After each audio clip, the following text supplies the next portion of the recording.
All right, folks, Vitek here from Metal Wani with us today. I don't need to introduce this guy because he's one of my favorite frontmen of all time, Mr. Mike Muir of Suicidal Tendencies. How you doing? I'm doing really good, really good. And you guys must be super pumped to have the new album, World Gone Mad, out, later this month. Yeah, definitely. There's every day there's something happening. Today we're actually getting the vinyl in and stuff, so we're Awesome. excited about that, being able to see that, and all the craziness that goes along with it. But we've been touring the whole time too, and there's a real excitement, starting with us, and then obviously the shows and everything. So we're really looking forward to it. It's been a great time. Absolutely. That's really good to hear. You guys have already unleashed Clap Like Ozzy as well as Happy Never After. How's been the response from the fans so far? Oh, it's been really good.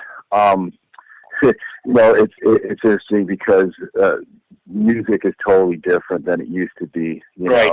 Now it's the internet and one finger warriors and stuff, and it's funny because I talked to so many people in bands, and we hadn't put out a record in a while before we put out 13 and this and when we were putting out a record, somebody goes, "Oh, dude, you're gonna hate this," and everything. And go, it's a brutal process, and it actually hasn't been that bad for us at all.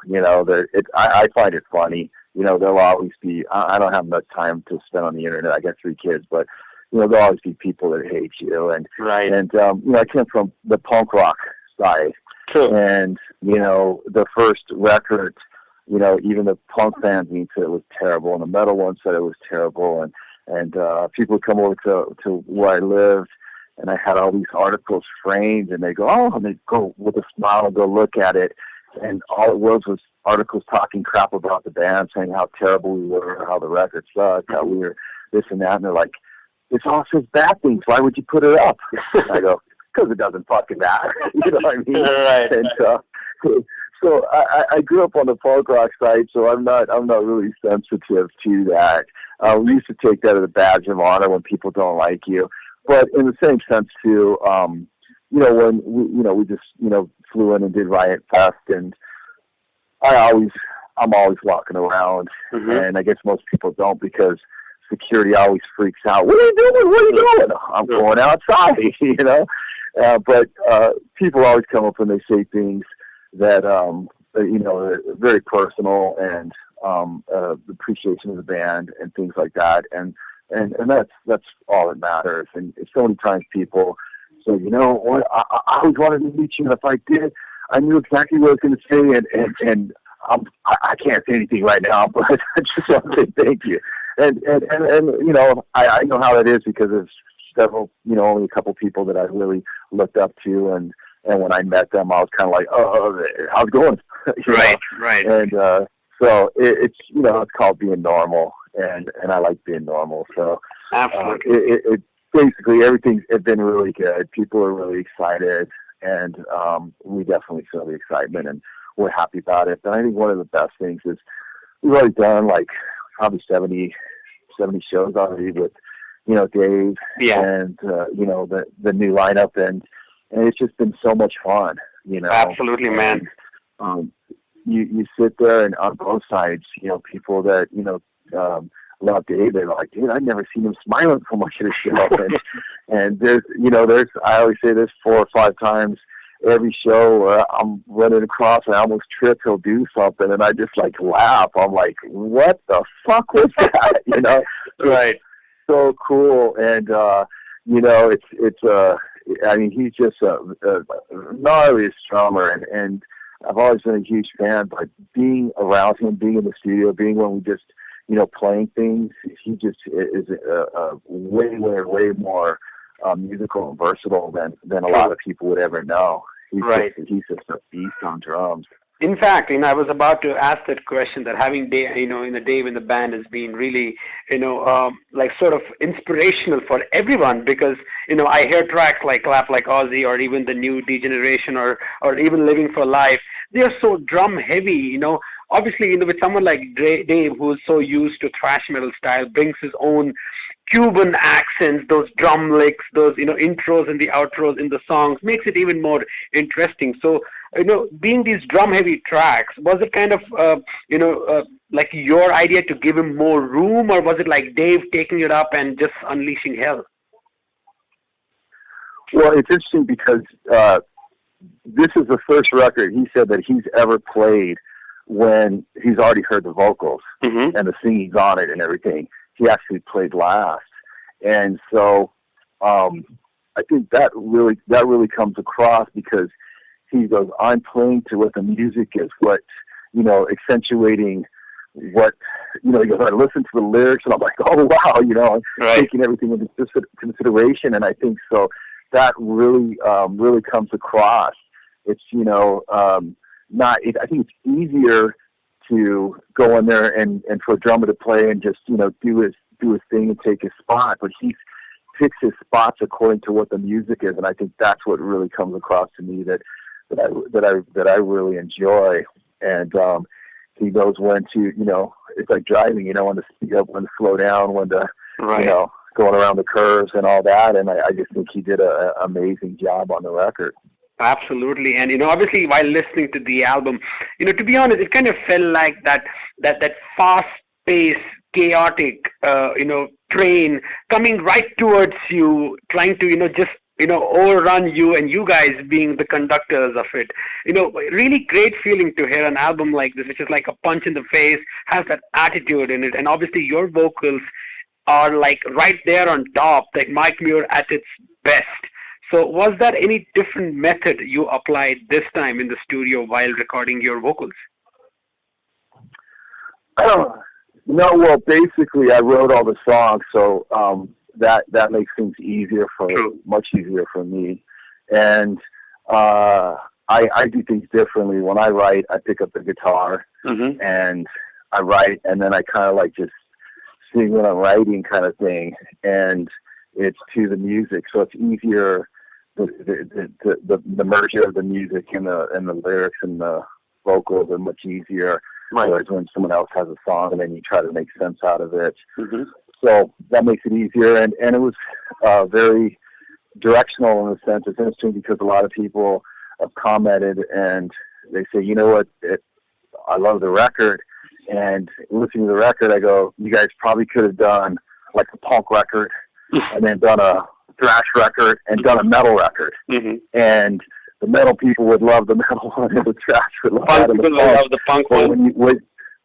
But when you merge it in this day and age, it probably won't do as well as that, because some people say, oh well, they're only going to gravitate their thing. Right. And I think that's what Suicidal's always been, though. We've always done different styles, and not to be different, but just because that's what's right. You can't switch the lyrics of one song to another, and it would still fit. It's very specific, and I think time-wise, that's the most important thing. I think that a lot of people that hopefully that never heard Suicidal when they hear it for the first time, they'll compare it with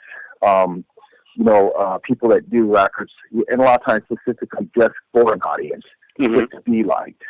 And we've never been that way. We never wanted to be liked. We want to really like what we do, not only when it comes out, but that, still be able to listen to it 10 or 20 years later. And we're aware of that now. That first record came out almost, 35 years ago. So time goes on, and trying to fit into a certain time, I don't think really gets you anywhere. And it's not really important. So, we feel very confident that we made a record that we think is really good, and on all the different levels of what our definition of good, it fits. Going back to I think the most important one was if I was, go back in time when I was 16 or 18, and if I heard this, I would probably go, this is a fucking badass record. Absolutely. It's really good to hear. And like you said, I kind of felt the same on tracks like Damage Control or even, the closer one, This World. I kind of felt, Suicidal has been a welcome change that has brought into a new direction that more or less feels like, you guys have evolved a lot over the period of time. So when I hear tracks like these where you guys are touching something different which hasn't been done in the past, is that something you guys plan to kind of explore even more in future? Well, I think what the most important thing is a lot of times people will get into the questions that don't really matter. So what is the style? What is this? Blah blah blah. It's like listening to it is like, do you like it? Is there a purpose for it? Right. And sometimes people they'll have a track that doesn't fit in or do something like, look what I can do. I'm a Frigidaire scale with a swoopy doop wop wop, and want to sound all intellectually, musically, this or that. Right. But I think the ultimate test is, regardless of who it is, if you play a song and they can actually feel where it's coming from and it makes them think, and there's a purpose for it. I think that's the most important thing. To me, Damage Control is on that record basically because of the lyrics. I think it's a really in the same sense as I talked about when I was 16 or 18, that's the kind of song that I would listen to the lyrics and I would get a lot out of it. Right. And it would be something that I would, and I say that in a different sense because our very first record was very a youthful record. Obviously, I couldn't do a record at 50, institutionalized, or I saw your mommy that wouldn't work. Would be like, oh my God, this is ludicrous. Right. But I think it's in the sense of confusion, especially with what's going on in the world, right, and being able to be out there and feel like, what, someone not telling me what to do, but understands, maybe the way I feel, and is sitting there and like saying, hey, get your strategy. Right. You don't necessarily have to find this, but have a strategy. Don't fucking be a little bitch. Don't quit. Don't take shit. You know what I mean? Right. And it's kind of the message that my dad gave me, that, when I was young, he used to fight a lot. And he said, you can fight a lot. You can good. You go to gym. You could, become a boxer, this or that. But he goes, in life, there's going to be a lot of fights that really matter, but they'll all be with your mind. True. True. And as I said many times, sometimes you got to fight with your fist, but the ones that are going to matter are with your mind. And that's kind of the message that we really hope to get across with people that hear it, is we don't want music to be something that you listen to and then, try to ignore all your problems. Mm-hmm. We want to be something that's a soundtrack you listen to and go, yeah, shit's fucked up. Okay. Fuck, what are we going to do? Let's do something, Right. And sit there and go, I may not want to be in this situation, but I'm in this situation. It's like Clap Like Ozzy says. I mean, there's never a good time for bad things to happen. Mm-hmm. You don't get a flat tire and go, oh, it's a great time for a flat tire. Right. You don't have the toilet doesn't get overflow and shit everywhere. And, oh, that's a great time for it. No, there's never a good time for bad things to happen. But you know what? Bad shit happens. True. True. And so what you are, in the essence of what you are, is how you handle those things. Absolutely. And, that's what suicidal is. It's not to say, yeah, the world's fucked up. The world is fucked up.